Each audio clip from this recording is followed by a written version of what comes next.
एक घने जंगल में करालकेसर नाम का शेर रहता था। उसके साथ धूसरक नाम का गीदड़ भी सदा सेवा कार्य के लिए रहा करता था।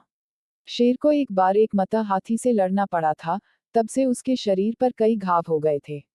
एक टांग भी इस लड़ाई में टूट गई थी। उसके लिए एक कदम चलना भी कठिन हो गया था।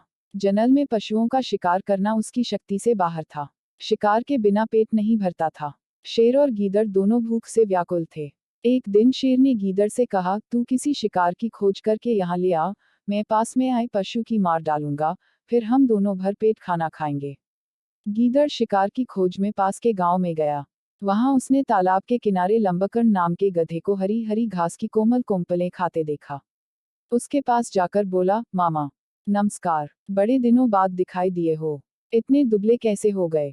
गधे ने उत्तर दिया, भगिनी पुत्र, क्या कहूँ, धोबी बड़ी निर्दयता से मेरी पीठ पर बोझा रख देता है और एक कदम भी ढीला पड़ने पर लाठियों से मारता है।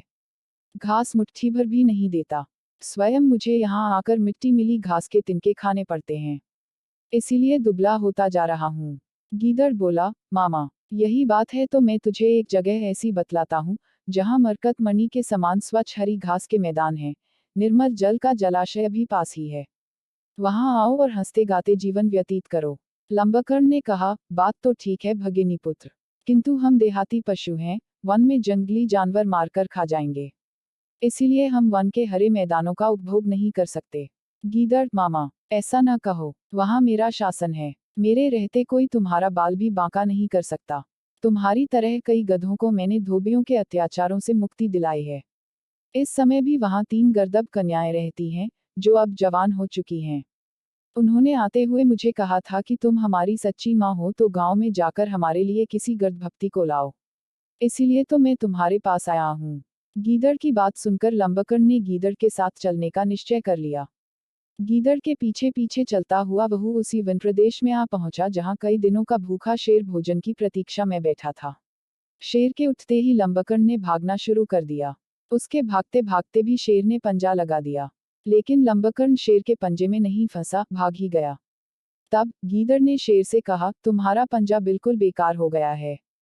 गधा भी उसके फंदे से बच भागता है, क्या इसी बल पर तुम हाथी से लड़ते हो? शेर ने जरा लज्जित होते हुए उत्तर दिया, अभी मैंने अपना पंजा तैयार भी नहीं किया था।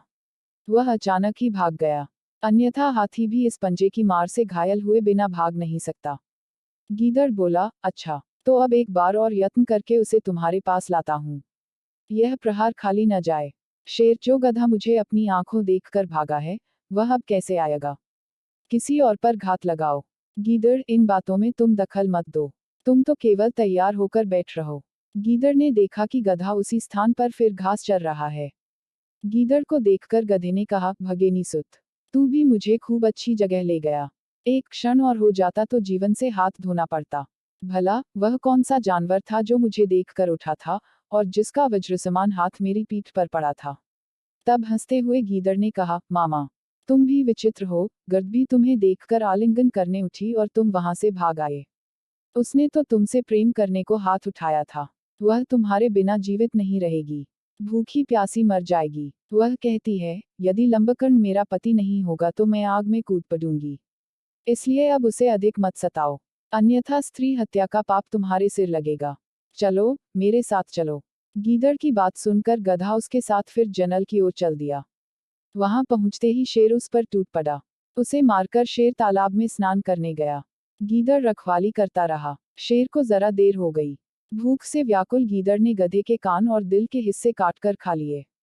शेर जब भजन पूजन से वापस आया तो उसने देखा कि गधे के कान नहीं थे और दिल भी निकला हुआ था। क्रोधित होकर उसने गीदड़ से कहा, पापी, तूने इसके कान और दिल खाकर इसे जूठा क्यों किया? गीदड़ बोला, स्वामी ऐसा न कहो, इसके कान और दिल थे ही नहीं, तभी तो यह एक बार जाकर भी वापस आ गया था। शेर को गीदड़ की बात पर विश्वास हो गया। दोनों ने बांटकर गधे का भोजन किया।